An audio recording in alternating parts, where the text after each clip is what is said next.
Bem, senhoras e senhores, vamos dar início ao último painel do Santos Export. O tema será necessidade de investimentos nos acessos rodoviários, ferroviários e aquaviários do Porto de Santos. Convido para vir ao palco para a sua apresentação o senhor Flávio da Rocha Costa, conselheiro do Santos Export.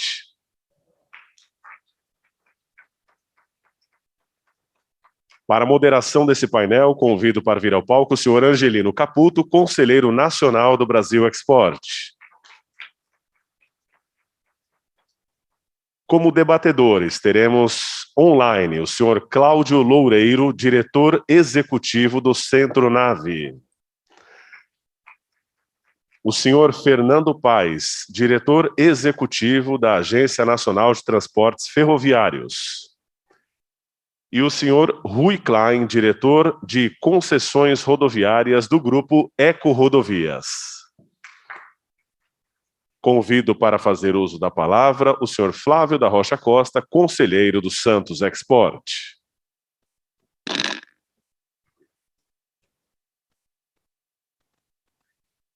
Bom, boa tarde.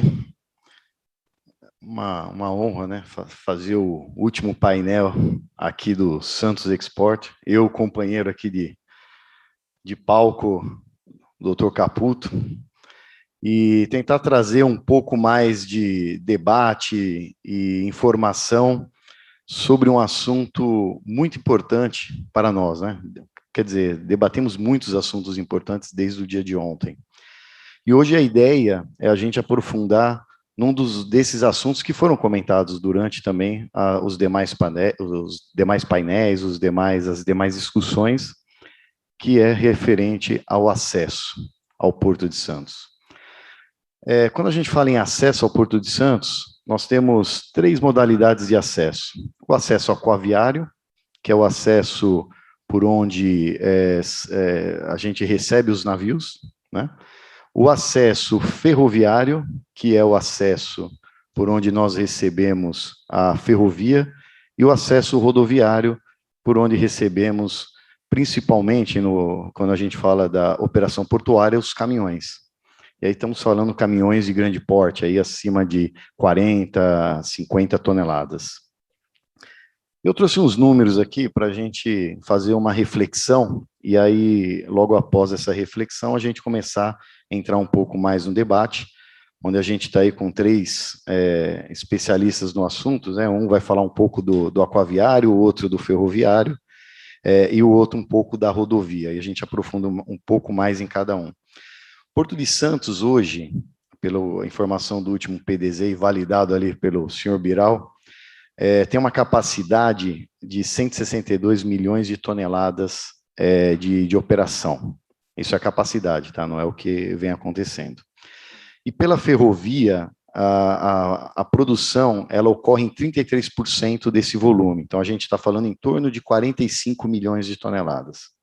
O que é a projeção para o Porto? A gente ouviu bastante nessa projeção, tal dos 240 milhões de toneladas lá para 2030, 2040.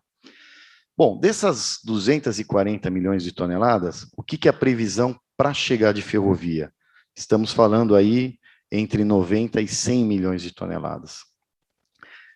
Então, hoje, a capacidade da ferrovia de 45 vai pular para 90, quase 100 milhões, mais do que dobrar.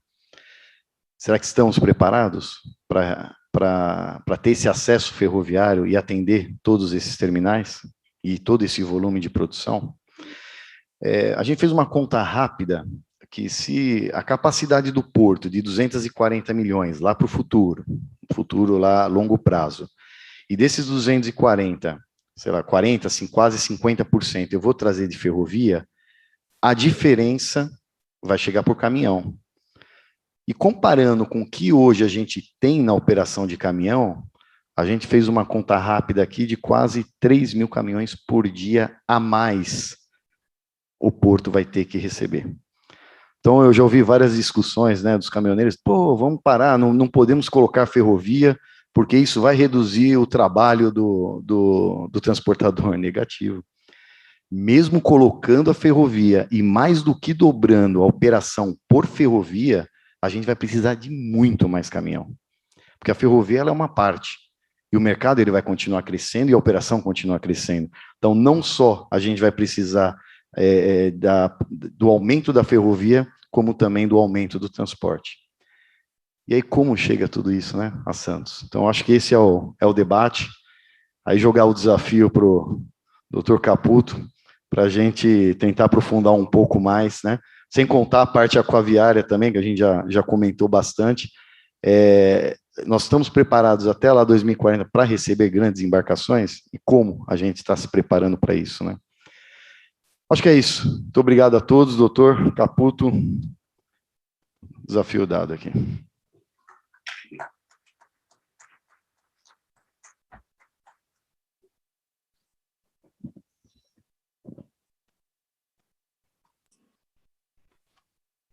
Obrigado. Bom, boa tarde a todos, aqueles que estão resistindo até o último painel, né? Vou pular essa parte de elogiar o Fabrício, dizer que o evento é bom, porque todo mundo já falou, vamos direto para o que interessa, né? Quando a gente chega agora no último painel, é claro que a gente vai se apropriar um pouco daquilo que a gente já absorveu e aprendeu ao longo do evento. Eu anotei algumas coisas aqui, só para chegar nesse ponto culminante, é que no final, como já dizia o Sepúlveda, o que importa é a carga, não é isso? E para chegar nessas 240 milhões de toneladas, a carga vai ter que chegar e sair do porto. E, no fundo, o que vai permitir isso são os acessos ao porto. O acesso terrestre, que divide entre o rodoviário e o ferroviário, e o acesso marítimo, basicamente feito pelos navios, né? Então, o painel aqui, o objetivo é o que nós precisamos fazer para que isso aconteça. Ou investimento, ou melhoria de processos, também às vezes resolve, né? Não tudo se resolve com força bruta, com investimentos, né? Outra coisa que eu achei interessante durante as discussões foram essas discussões de poligonal, de PDZ, de vocação, de clusterizações, de coisas que melhoram a eficiência do porto como um todo, né? Alguém chegou a citar aqui a questão do ecossistema. Na verdade, não é o porto, é o ecossistema portuário, é o município, é a região. A gente viu no primeiro dia o prefeito de Guarujá, o Walter Suman, oferecendo uma área maior que a do próprio porto para a atividade industrial retroportuária, né? Considerando o ecossistema, nós já temos hoje uma série de áreas retroportuárias que também dão esse suporte. A atividade portuária de carregar e descarregar navio é a principal do porto. Mas armazenar carga, consertar contêiner e despacho aduaneiro, essas coisas são feitas complementando a atividade, e isso acaba dando essa possibilidade do porto movimentar mais carga. Então, esse conceito do ecossistema já existe hoje, tem que ser valorizado e tem que ser olhado também nesse planejamento futuro. E isso tudo consumindo essa infraestrutura que nós vamos debater agora com os nossos 3 especialistas, né? Então, nós temos o Cláudio Loureiro falar sobre... Tem alguma ordem, Evelyn? Ou... Não, né? O Cláudio Loureiro, da Centronave, vai falar sobre as necessidades de investimento no acesso aquaviário, então eu vou começar por ele, né? Então, vou pedir para colocar ele na tela. E uma coisa que a gente olha assim, ou que a gente vê todo dia, nós temos que dragar para 17 metros, como se o investimento na infraestrutura aquaviária fosse simplesmente dragar.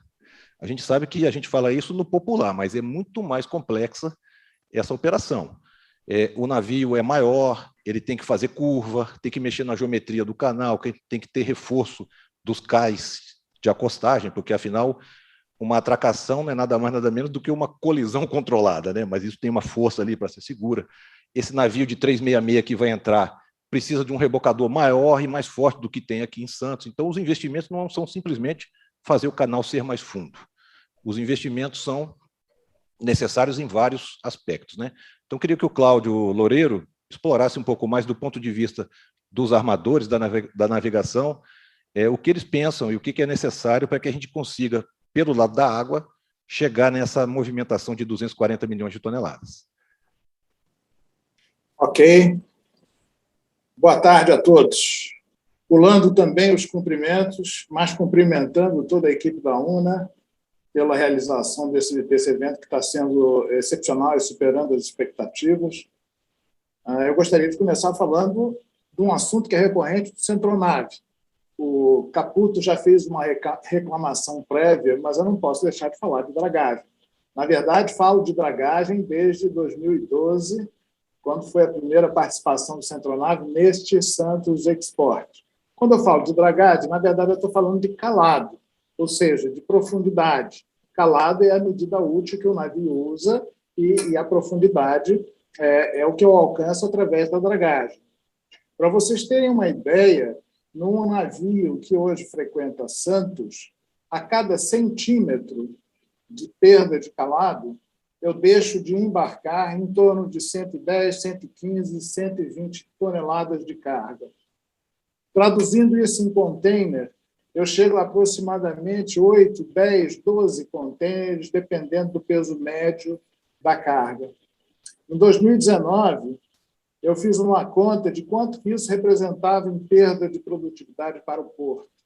Ou seja, qual o volume que eu poderia estar carregando e não estava por conta da perda ou da inexistência do calado necessário para as embarcações que já estavam aqui. E cheguei a um número espantoso de 500 mil TEUs ano, ou seja, aproximadamente 15% de perda de produtividade, pelo simples fato de eu não ter a profundidade que os navios nossos poderiam aproveitar. Então, a questão do canal do acesso aquaviário, que, como bem disse o Caputo, não envolve só aprofundamento, ele envolve balizamento, sinalização e todos os processos que a praticagem conhece bem e fazem com que a navegação seja possível e segura, é uma questão muito séria para o Porto de Santos. Tanto que, em 2012, já naquela época, no evento Santos Export, o Centronave já vinha propondo a privatização da dragagem, pelo menos, para que nós não sofrêssemos esse impedimento de crescimento que, infelizmente, ainda hoje temos. Mas, olha, deixa eu deixar bem claro para vocês, o que importa para a armação, para o transportador marítimo, está longe de ser só a questão do acesso aquaviário. Hoje, já desde algum tempo, a navegação está intimamente associada com a infraestrutura logística de terra e dizer que porto é um sistema não é uma retórica vazia, não. Eu dependo fundamentalmente da velocidade e do ritmo e da fluidez da carga para que a operação marítima se dê a contento. Eu hoje tenho janelas de operação em todos os terminais de contêineres e as cargas precisam estar prontas e preparadas para o embarque no momento da atracação. De novo, citando um exemplo histórico, se não me falha, em 2016, quando nós tivemos problemas de congestionamento muito sérios, nós tivemos casos de navios de associados nossos deixando o Porto de Santos com 50% da carga prevista para o porto, porque a carga estava retida nas estradas. Isso é espantoso, mas pode acontecer. Em casos extremos de congestionamento, é possível que a carga para aquele navio não chegue a tempo e a carga precisa ser preparada no terminal para que seja embarcada na sequência certa. Não podemos pensar que a operação de carregamento de um navio ela é de qualquer jeito, não é.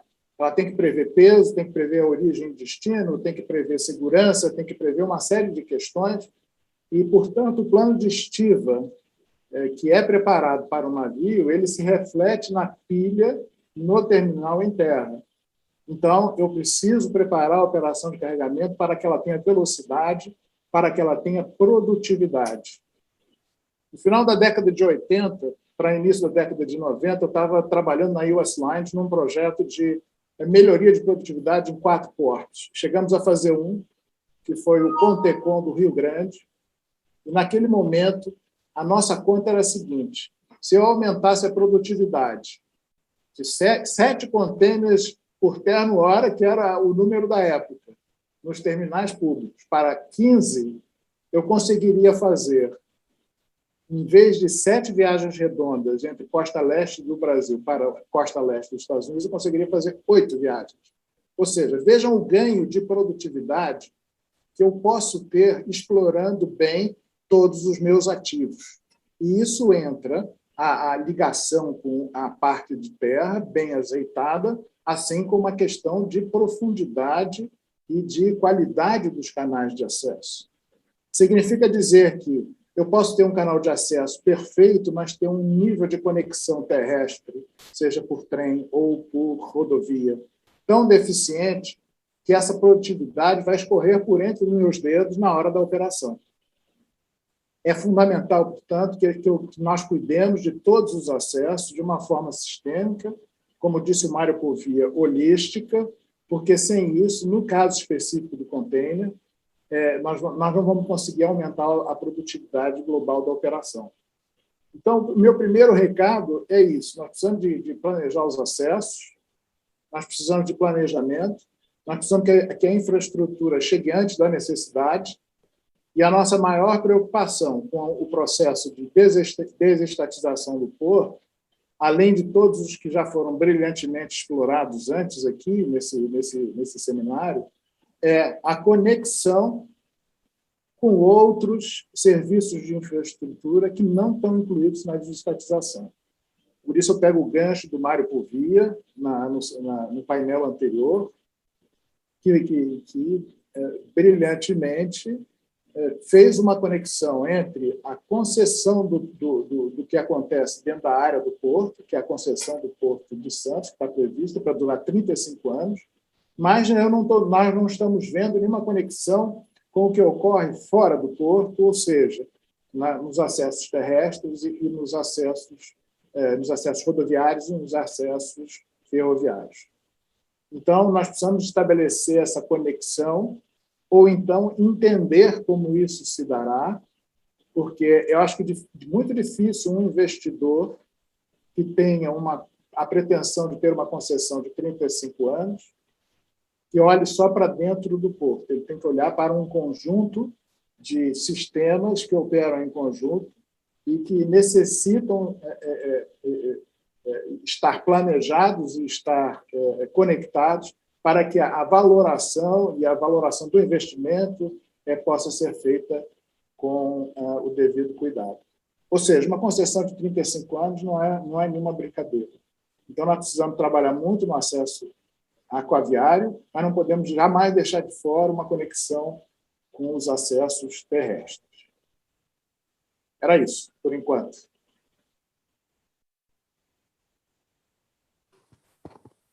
Opa. Eu queria pedir a Evelyn, obrigado, Cláudio. Fica aí que daqui a pouco tem umas perguntas para você. Tá bom, mas deixa eu passar agora para a ferrovia. O momento centronado com um vídeo que foi apresentado antes, com um slide apenas, que eu queria mostrar o congestionamento atual no Porto Chinês.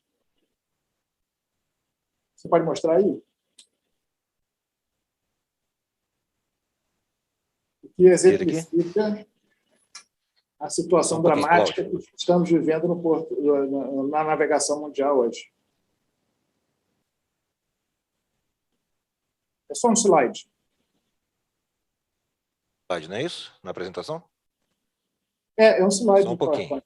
Só um pouquinho que a nossa técnica está correndo pelo auditório. Está quase chegando na sua posição.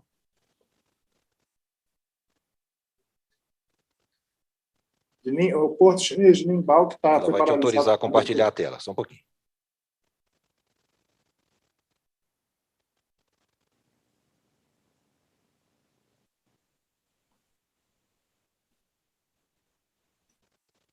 Alô? Estou entendendo que o Cláudio vai mostrar um slide, o som cortou, mas mostrando o congestionamento atual dos Isso é um porto chinês, para mostrar a vocês o drama que está sendo vivido em termos de congestionamento nos portos dos países desenvolvidos, notadamente na China, em função dos problemas de Covid, com paralisação de funcionamento dos portos. Vejam o acúmulo de navios aguardando para atracação. Isso é um efeito em cascata, que afeta todos os portos, tem a ver principalmente com os temas citados antes e com o do momento centenário. Eu não gostaria de perder essa oportunidade de mostrar esse drama que nós estamos vivendo hoje no mundo inteiro e que tem a ver com os reflexos hoje no Brasil. Obrigado, era só isso. Obrigado, Cláudio. Neste caso, o problema é sistêmico, por causa da pandemia, mas isso pode ser consequência de um estrangulamento da infraestrutura, então isso a gente tem que prevenir. Por isso. Vamos passar agora para a ferrovia. Vou convidar o doutor Fernando Paes, da ANTF, para dizer para a gente como é que a ferrovia foi um dos destaques aqui dos diversos painéis, né? Todo mundo clamando pelo aumento da capacidade ferroviária e temendo, inclusive, algumas coisas como o contrato da MRS, ferradura, pera ferroviária, coisas que são extremamente necessárias para a operação do porto, né, daqui do Complexo Portuário Santista, e gostaria que o doutor Fernando mostrasse o pensamento dele sobre essas coisas todas, o que tem de planejamento, como é que a gente vai dar um upgrade aí no nossos acessos ferroviários aqui na região do Porto de Santos. Muito obrigado, Caputo. Boa tarde a todos, a todas. Angelino Caputo, que é um grande parceiro nosso das ferrovias nas lutas que temos em comum aí com o setor portuário. Vou cumprimentar rapidamente o Flávio, o Cláudio e o Rui Klein, que estão aqui na mesa debatendo com a gente. E já começo, Caputo, respondendo a essa pergunta, enfim, essa provocação que o Flávio também fez na abertura, se a ferrovia representa algum risco, né, para algum gargalo, alguma possibilidade de gargalo no acesso ferroviário ao Porto de Santos por conta de todo esse aumento de produção que a gente está vendo na ponta portuária. Eu digo com muita tranquilidade que não, e aproveitando para emendar no que o Cláudio falou, acho que está havendo sim uma coordenação muito grande entre o que está sendo feito no setor ferroviário, pela SNTT do Ministério, e também pelo setor portuário. E aqui eu cito, basicamente como exemplos, a gente tem 3 ferrovias hoje que operam no Porto de Santos, a MRS Logística, como o Caputo falou, que é a concessionária que opera a ferradura, a Rumo Logística, que hoje é a concessionária que mantém o acesso ao Porto de Santos pré-ferradura e também controla a Portofé, e também a FCA. Essas 3 ferrovias estão passando, a Rumo já passou por um processo de renovação antecipada que foi feito com muito sucesso pelo Ministério. A Rumo já garantiu e está mostrando que é capaz de fazer isso. Vai mais do que dobrar a capacidade da Malha Paulista para levar as cargas, seja do interior de São Paulo, seja do Centro-Oeste para o Porto de Santos. A MRS, na renovação, deixou muito claro e tem toda a condição tanto de fazer os investimentos necessários na ferradura, como de diversificar muito a carga que ela própria opera. MRS, que é hoje uma ferrovia que tem 70% da carga transportada minério de ferro, que evidentemente não vai para o Porto de Santos, mas que a proposta na renovação antecipada é levar a carga geral a 50% do share total da empresa. Então, isso significa muitos investimentos também na Baixada Santista. E a FCA, que, enfim, para além dos investimentos que já foram feitos, aqui eu cito o Tiplan, que eu acho que é o mais significativo, mas que vai fazer mais investimentos para ampliar ainda mais o acesso à Baixada. Então, eu acho que não existe risco, pelo contrário, o setor ferroviário nunca teve um momento tão virtuoso, eu diria, nos últimos 20 anos, como está vivendo agora, né? E a gente tem que fazer aqui um elogio ao trabalho do ministro Tarcísio e de toda a equipe do Ministério, porque eles estão entregando um pacote de projetos no setor ferroviário muito amplo e muito realista, né? Desde a concessão da Ferrovia Norte-Sul em 2019 até a renovação antecipada da Rumo, como eu falei, da Malha Paulista ano passado, as 2 ferrovias operadas pela Vale, Carajás e a Vitória Minas, também já com contrato assinado e com investimentos previstos, inclusive para fazer uma nova ferrovia, a FICO, que pode ser, inclusive, que também tenha cargas que sejam destinadas ao Porto de Santos, por que não, né? Essa carga que sai ali do Mato Grosso, ela pode tanto ir para Itaqui, quanto descer para o Porto de Santos, e num futuro, tomara que muito próximo, também seguir direto para o Porto de Ilhéus. Então, acho que a gente está realmente num momento muito positivo do setor. Talvez as ferrovias, acho que a gente passou alguns anos olhando o setor portuário evoluindo, nadando de braçada, crescendo muito, e acho que a gente está mais do que preparado para empatar esse jogo no bom sentido e para, enfim, para viabilizar os acessos ferroviários aos portos, não só a Santos, mas nesse caso em particular ao Porto de Santos, então eu não acho que a gente vai ter nenhum gargalo. Hoje a ferrovia em Santos ela já tem um papel extremamente significativo no transporte de grãos, por exemplo. Soja, a gente chega a 93% de toda a soja que é exportada por Santos, ela chega ao porto por ferrovia. O milho e açúcar também, os dados são muito significativos. Acho que a gente tem, Cláudio, como você falou, container é um grande desafio para as ferrovias, e a Rumo está mostrando que, enfim, a Rumo, junto com a Brado, eles têm ampliado demais o volume de contêineres transportados, e como eu falei, a MRS também, assim como a FCA, vão incrementar esses dados. Eu acho que é onde a gente tem um potencial maior para crescer. Enfim, então eu acho que o recado do setor ferroviário, ele não poderia ser mais positivo nesse momento. Dificilmente, realmente, as ferrovias vão ter algum gargalo no acesso, seja ao Porto de Santos, seja nos demais portos. O portfólio de projetos hoje, de todo o setor, está muito robusto, né, e absolutamente realizável, factível, né? A gente está falando de coisas que estão realmente acontecendo. Então, não poderia ser melhor o momento para a gente falar um pouco aqui sobre os acessos ferroviários ao Porto de Santos. E, para finalizar só, eu faço questão de fazer um agradecimento ao Fabrício Julião pelo trabalho excelente que tem feito no Brasil Export, né? Uma produção muito profícua de debates, e a NTF está sempre à disposição. Para a gente é sempre um prazer poder conversar com vocês, e eu fico à disposição aqui para eventuais perguntas. Te agradeço, Caputo. Beleza, obrigado, Fernando. Fica aí que vai ter pergunta. Passar agora a bola para o meu amigo Rui Klein, da Eco-Rodovias. Rui, do que diz respeito ao acesso rodoviário, hoje nós temos, vamos dizer, praticamente 4 acessos aqui ao Porto de Santos. Padre Manuel da Nóbrega, chegando do sul, a Rio Santos, entroncando aqui com a Cônego Domênico Rangoni, vindo do norte, e descendo a serra, o sistema Imigrantes Anchieta. Na verdade, subindo a serra, né? Imigrantes Anchieta, porque não se desce pela Imigrantes por limitações técnicas, né? Para suportar esse aumento de caminhões, que o Flávio já falou aí, o que ainda pode ser feito em termos de melhoria de eficiência desse sistema que já existe? Quando é que ele vai estar estrangulado, vamos dizer assim, né? Vai chegar no seu limite? E o que você vê de necessidade de investimento no acesso rodoviário, incluindo a construção de uma terceira descida?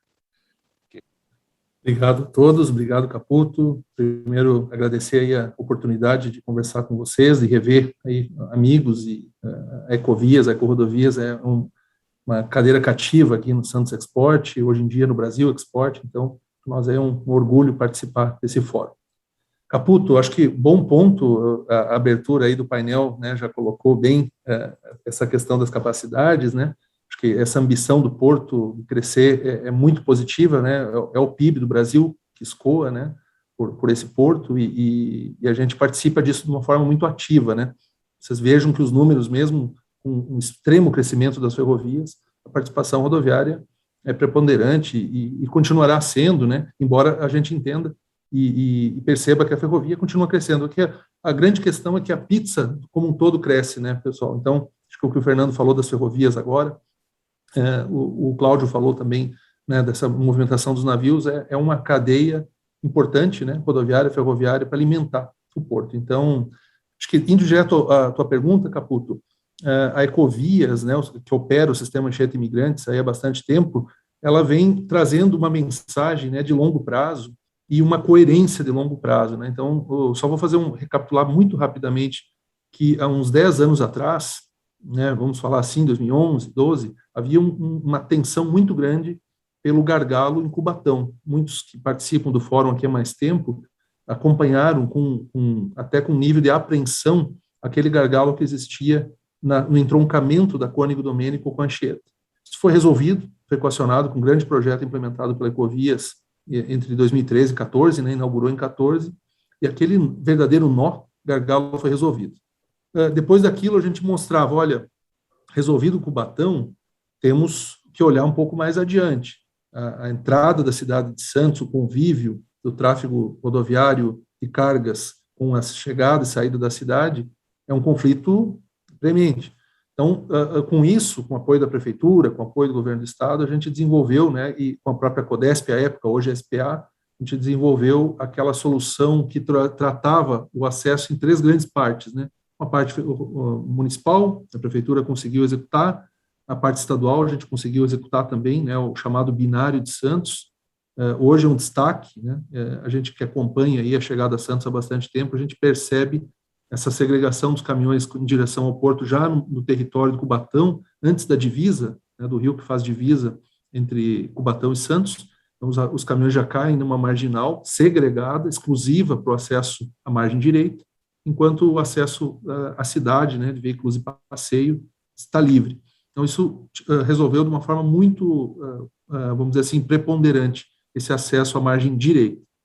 E aí, Caputo, ficam alguns endereçamentos ainda, né? A gente sabe que temos melhorias para fazer na própria entrada de Santos ainda, existe uma segunda fase para falar um pouco da drenagem. O município de Santos vem pedindo, junto com o Estado, a solução da macrodrenagem na cidade, na entrada da cidade. Então, esse é um projeto que está endereçado, deve, se tudo correr bem, as autorizações, a gente pretende iniciá-lo já no início do próximo ano. Com isso, ampliamos mais ainda essa questão de resolver, conviver com o nível de maré, os verões chuvosos, né, que interditam, às vezes, a entrada de Santos.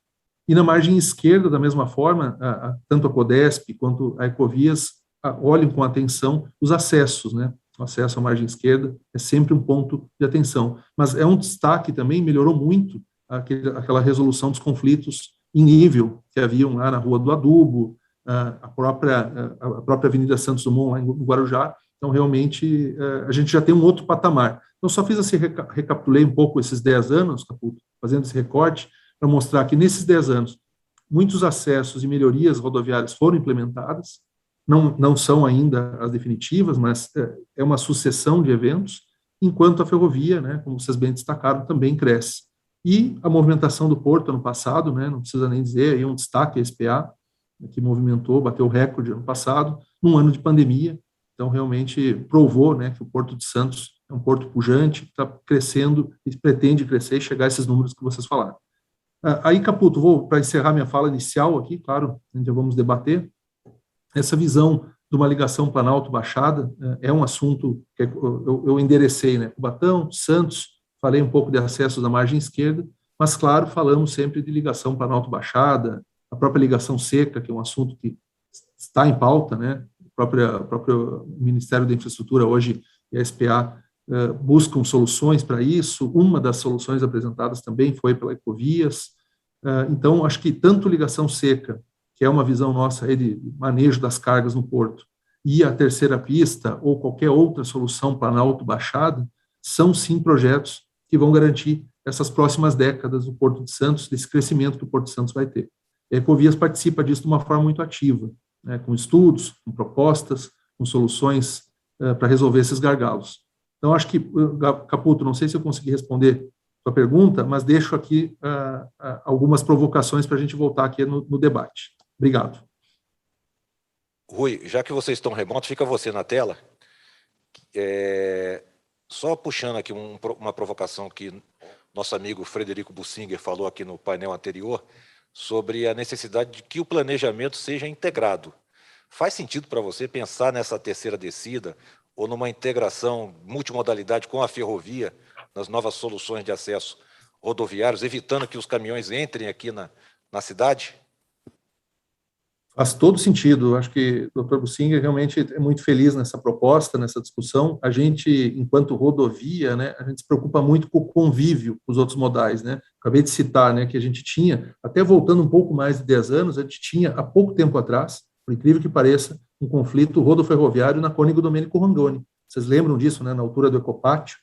Então, vejam que é uma sucessão de eventos, né? A gente foi resolvendo gargalo por gargalo, e hoje estamos em condições, sim, de falar, talvez, uma ligação Planalto-Baixada, de outros acessos na margem esquerda e a própria ligação entre as margens, né, uma ligação seca entre margens.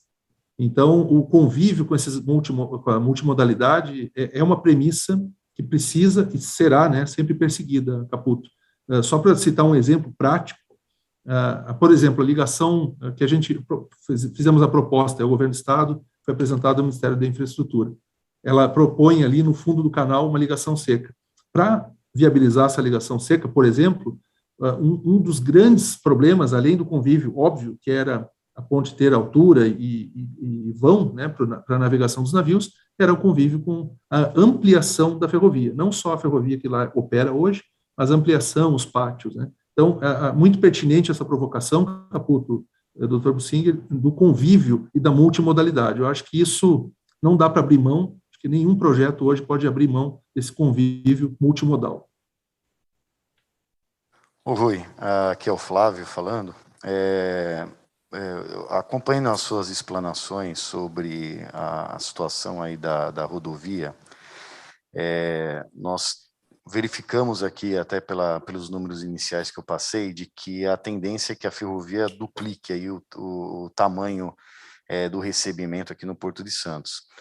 E mesmo a ferrovia duplicando, a rodovia também vai ter um incremento. A minha pergunta é, no caso de algum ponto de estrangulamento, alguma deficiência com relação à ferrovia, de não atender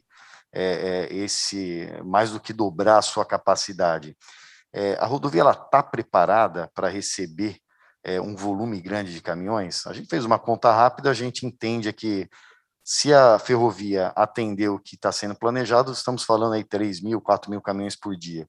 Se não, a mais do que já tem hoje. Se não, isso daí pode ser, dependendo da capacidade, até dobrar. A minha pergunta tem algum limite? Como é que vocês controlam isso? A gente está preparado para receber tanto caminhão assim? Estamos falando aí já de 20 anos para frente, né? Bom ponto, Flávio. Obrigado aí por ressaltar, né? Você fez essa boa fala na abertura, né? E exemplificou esses números. A gente monitora isso muito de perto, né? Então, ao longo, como eu falei aí da operação da Ecovias, ao longo do tempo, a gente tem uma predição, a gente consegue prever com muita a capacidade da rodovia, principalmente no trecho de serra, né? O Caputo até falou, olha, só sobe, né? Porque não desce por todas as rodovias. É verdade, desce pela Anchieta. Então, a gente tem, sim, estimativas a depender dos volumes. A dúvida não é qual o volume que aguenta, isso é muito fácil de calcular, é mais o quando, né? Haviam, né, antes desse crescimento ferroviário e antes também da crise que assolou o Brasil entre 2014 e 2016, nessa grande crise, lá por 2013 a gente estava num pico histórico da descida de caminhões, né? E vocês lembram que passamos um sufoco com fechamento de pátios, né, por medidas talvez intempestivas aí, por parte de alguns poderes municipais, mas houve um caos em 2013, e desde lá, seja pela crise, seja pelos projetos que eu mencionei, Cubatão, Santos, outras melhorias, né, que a própria autoridade portuária implementou também na margem esquerda, a Prefeitura do Guarujá implementou, isso tudo melhorou a condição e deu uma sobrevida ao acesso ao porto. Então, esse número que você mencionou, né, 3.000, acho que ele está muito aderente às nossas estimativas, né, incrementos, e o sistema, sim, aguenta, desde que os acessos estejam fluidos, né. Então, mas é um aguenta tensionado, né, Flávio? Há que se falar, nas próximas décadas, você citou muito bem, uma nova ligação, ampliação dessa capacidade. Então, eu respondo a pergunta de duas formas, né, dizendo sim, aguenta, mas com uma operação mais delicada, e há que se falar em projetos. E aí, depois eu posso comentar isso, né? O Estado hoje vem trabalhando em alguns projetos nessa ordem. A terceira pista que vocês mencionaram, dos imigrantes, pode ser candidata a isso no futuro. Então, nós temos aí propostas também e acompanhamos de perto o que o Estado pensa, os entes públicos, né, sobre essa ligação Planalto-Baixada. Obrigado, Rui. Deixa eu voltar agora para o doutor Fernando. Existe uma preocupação local aqui com relação, além dos acessos ferroviários, com a última milha ferroviária, o que hoje é a Porto-Fer e o que o pessoal pretende transformar na FIPS, né, na ferrovia interna do Porto de Santos. Então, tem essa questão de colocar a ferradura para dentro da FIPS, para ter essa concessão local, também a construção da pera ferroviária na região de Outeirinhos, que vai dar uma agilidade muito grande aqui para a margem direita. Ontem a gente viu o Penin falando que o pessoal da Ponta da Praia já se coordenou, os privados, para poder fazer o trem ser mais efetivo ali na operação dos grãos. Então, com melhoria de processos, já conseguiram ter uma eficiência melhor. Mas para o pessoal do papel e do grão, precisa ainda dessa questão da pera ser contemplada na FIPS, assim como a questão da ferradura também, que seria muito importante ficar para dentro dessa nova concessão. Olhando especificamente nesses pontos aqui da última milha, como é que é o pensamento aí da ANTF? Bom, vamos lá, Caputo. A respeito da pera, a gente tem total convicção de que ela é fundamental para ampliar a capacidade do acesso ferroviário em Santos. A gente, inclusive, chegou a atuar no TCU nessa questão que, infelizmente, ainda não foi resolvida, mas a ANTF entende, sim, que a pera ali é fundamental, até porque ali ela exige, a ausência de uma pera exige que você, enfim, quebre os trens em 2, 3 vezes e tal, e isso interrompe o fluxo para o resto da ponta da praia, o que, de fato, não faz o menor sentido. Então, a pera, acho que é uma unanimidade no setor. A questão da ferradura, eu acho que isso já está decidido pelo Ministério, né? A ferradura, ela deve seguir como concessão da MRS, acho que por uma decisão do Ministério. E se a gente olhar os contratos de renovação antecipada, tanto da Malha Paulista quanto da MRS, que são as duas ferrovias que garantem aí o acesso ao Porto de Santos, do ponto de vista contratual, você não tem, não existe chance de você ter um gargalo, né, uma saturação de um trecho ferroviário, porque os contratos têm um gatilho ali, os que foram aprovados pela NTT e o da MRS não vai ser diferente, dizendo que quando você tiver 90% de saturação de um determinado trecho, isso vale para a ferradura também, a concessionária automaticamente ela tem uma obrigação de fazer a ampliação desses trechos, tá? Então, pensando do ponto de vista jurídico, eu acho que essa é uma questão que está totalmente equacionada, e do ponto de vista mesmo fático, acho que nada indica que a ferradura tende a ser um gargalo, né? Ela não foi gargalo até hoje, ela tem, inclusive, hoje, capacidade ociosa de operação, então acho que, enfim, essa questão, se ela entra ou não na FIPS, ela não me parece relevante, né? Então, eu acho que o acesso ao Porto de Santos vai estar garantido da forma como o governo está prevendo essa questão, enfim. Então, isso não parece para a gente ser um problema, tá? Eu acho que a modelagem que a SPA está propondo para a FIPS pode ser algo interessante, mas isso prescinde de uma mudança de alocação, vamos dizer assim, do arrendamento da ferradura, porque ela nunca foi um problema e nada indica que vai ser, principalmente considerando os contratos renovados, como eu falei, essa regra do gatilho. Fernando, Flávio falando aqui, eu vou também transferir a pergunta que eu fiz para o Rui para você, porque a gente está falando realmente num aumento de capacidade bem intensa, né, na ferrovia, praticamente mais do que dobrar. E a gente sabe que, da maneira que o Ministério vem estruturando aí com todo o time do Tarcísio, a ferrovia ela vem ganhando mais corpo e vem tendo mais acessos, né? Então, recentemente, aí a Norte Sul, que foi bidada aí pela Rumo, a mais a ampliação da Malha Oeste, quer dizer, a gente vai ter volume, sim, que pode captar aí do interior do Brasil para trazer para Santos. A pergunta qual a sua maior preocupação, ou qual que é o maior risco que você vê de realmente a gente sair de um volume de 45 milhões aqui de capacidade de ferrovia para quase 100 milhões? O que te preocupa quando você olha um número desse tamanho, já que você disse no início que tem condições sim de ter a recepção, mas qual que é a sua maior preocupação quando você olha esses números? Flávio, eu não diria que é uma preocupação, mas uma condição sine qua non para isso acontecer é a MRS ter o contrato aditivo de renovação celebrado com o governo federal quanto antes, né? O processo está avançado, deve ir para o TCU, eu diria, nas próximas semanas, e com isso, reforço, você cria uma obrigação de a MRS fazer as ampliações de capacidade necessárias para que a ferradura não seja um gargalo ali no acesso final ao Porto de Santos. Se a gente olhar o histórico recente, a ferradura já pulou de 5 para 50 milhões a capacidade, e você tem no plano de negócios um investimento previsto mínimo para dobrar esse número e chegar a 100 milhões de toneladas ali só na ferradura. Então, realmente, assim, eu não acho que isso seja uma preocupação, tá? O que a gente tem que brigar agora, assim como a gente fez pela renovação do contrato da Rumo, é que o contrato da MRS seja renovado o mais rápido possível para que ela comece já a fazer esses investimentos o quanto antes. Ok, vamos voltar para lá para o Cláudio Loureiro. Cláudio, se o meu amigo Bruno e João Bosco aqui da Praticagem me permitirem, deixa eu me apropriar de uma ideia que é deles. Quando a gente fala em investimentos, não é só o aprofundamento, nós estamos preocupados também com a eficiência do uso do canal. Como é que vocês aí da Centronave receberiam, por exemplo, soluções como ter alguns dolphins para ter uma área de espera do navio já dentro do estuário, enquanto aguarda o navio desatracar, o outro já está aqui à espera, ou mais no futuro, por exemplo, fazer uma dragagem Y na área externa do canal, enquanto um navio está saindo, o outro já está entrando. Isso tudo para otimizar a operação, porque esses navios maiores, principalmente os conteneiros de 366, depende muito da questão do estofo da maré, né? Aquela janela ali de 2 horas antes, 2 horas depois da pré-mar. Então, isso traria alguma eficiência? Vocês, com uma ação efetiva, a ideia é boa?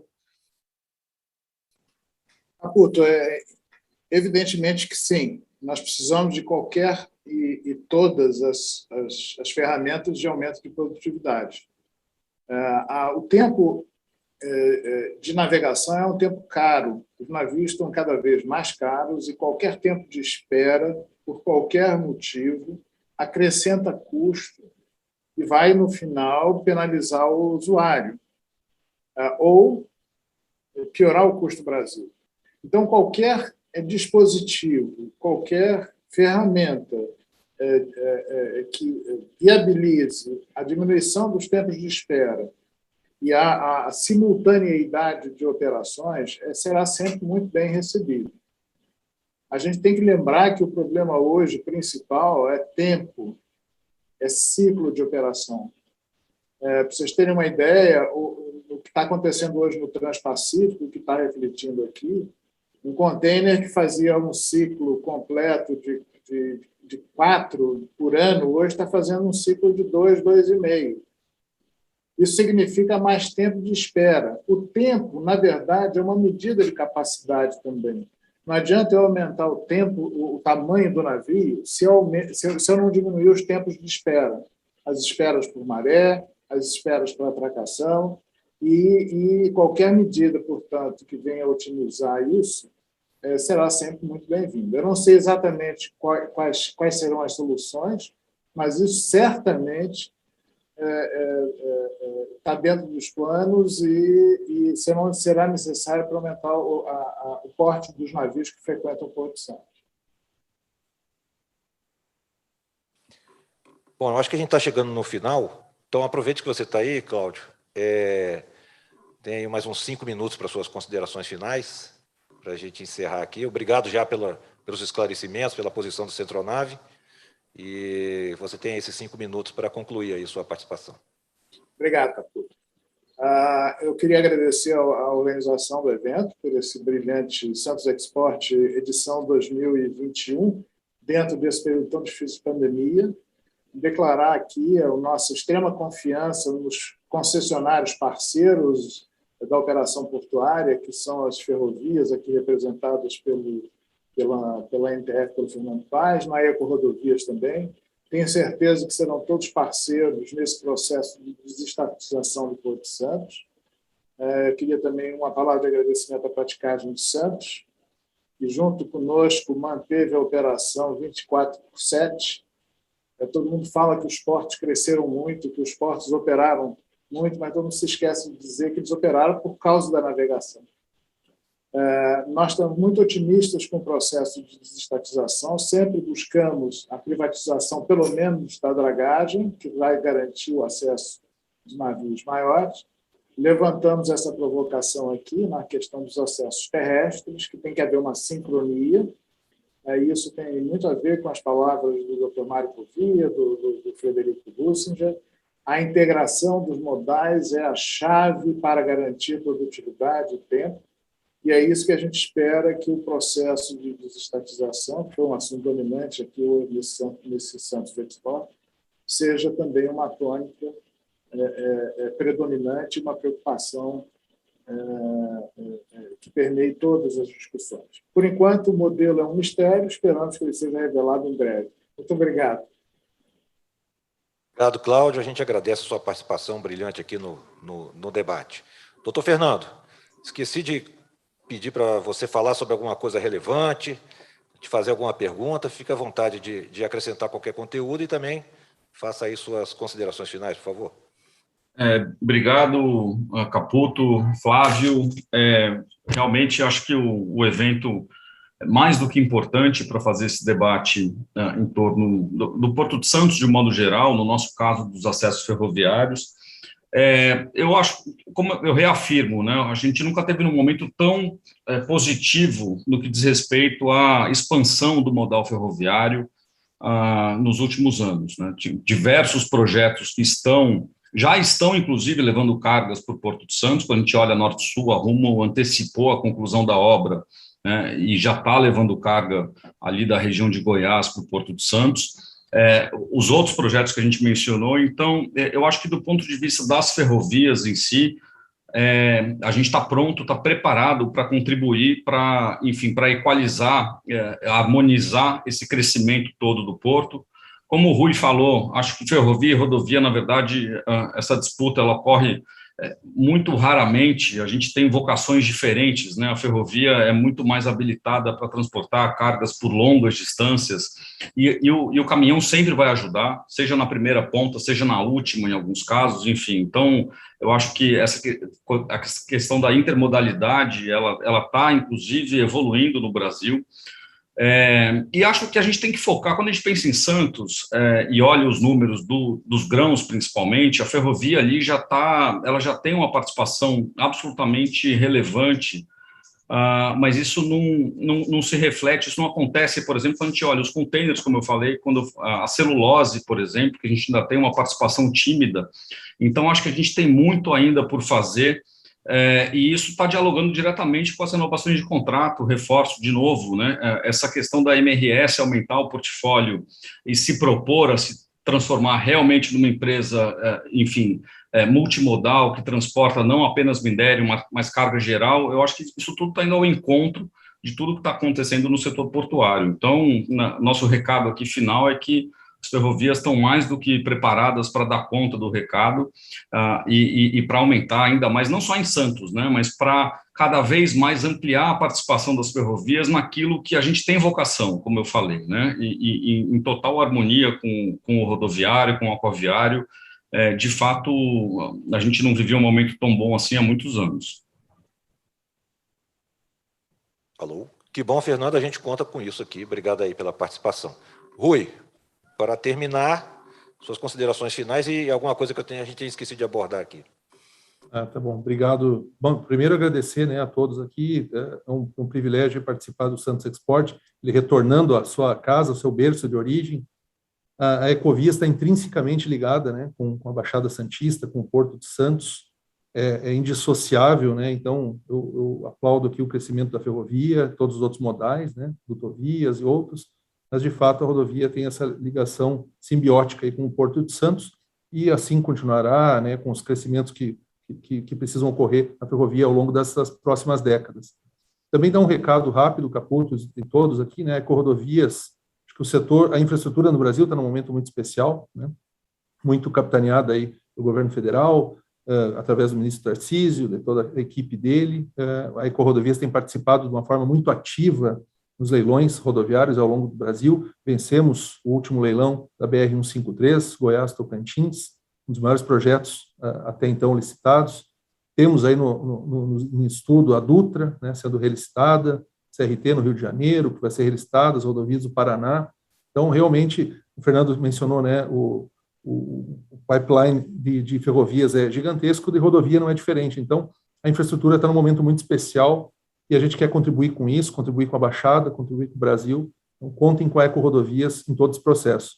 E falando do futuro do acesso ao Porto de Santos rodoviário, a mensagem que eu deixo é: a Ecovias vem trabalhando de forma ativa, né? Citei exemplos aí desses últimos anos de atuação. Contem conosco para propostas, o estudo integrado que vocês mencionaram, a multimodalidade. A gente participa de uma forma muito ativa aí do Plano Mestre, do PDZ, todos os estudos e propostas que virão aí para melhoria e garantia do crescimento do Porto Santos. Então, mais uma vez agradecer, parabenizar a todos aqui, o Fabrício, todo mundo aí do evento. Foi um privilégio. Muito obrigado. Muito obrigado, Rui, pela sua participação. Meu amigo Flávio, como ele fez a abertura, vou dar as palavras finais para ele concluir se atingimos os objetivos e foi bacana para você. Foi bom para você? Foi, exatamente. Foi bom para você. Foi muito emocionante agora. Eu vou te dizer, Caputo, que acho que atingiu sim os objetivos. E eu posso dizer que, assim, eu estava mais receoso, né? Aí colocando aqui um pouco do chapéu do operador da carga, né? Do dono da carga, que opera aqui no Porto de Santos, uma operação verticalizada. Eu estava um pouco mais receoso, mas você ouve o Cláudio falar que a dragagem, sim, ela é um problema hoje, mas a partir do momento que ela deixa de ser um problema, o gargalo passa a ter a carga disponível, né? Então, para ter a carga disponível para o navio chegar, atracar e já fazer a operação rápida, a carga precisa chegar pelos acessos, né? Está disponível para aquele terminal. Fiquei muito tranquilo nas palavras do Fernando, que realmente já deu os números da possibilidade de chegar nesses 100 milhões, aí, 80 milhões de toneladas. Então, não tem tanta dificuldade, não tem nenhum segredo, né, nenhuma grande preocupação com relação a isso. E encerrando aqui com o Rui, que vamos dizer, a parte final da cadeia, no que eu digo no sentido do que não for vir com ferrovia, vai vir por rodovia, e qualquer tipo de problema que tenha na ferrovia também tem total condições aí de atender essa capacidade aí de incremento de caminhões. Bom, acho que o objetivo é que está alcançado. Agora é a gente acompanhar esse processo, né, e verificar se não acontece nenhum ruído aí durante os percursos e durante os eventos dos próximos do Santos Export, a gente ia acompanhar essa evolução aí, seja do crescimento da operação do porto, seja dos acessos aí estarem operacionais para receber esse crescimento.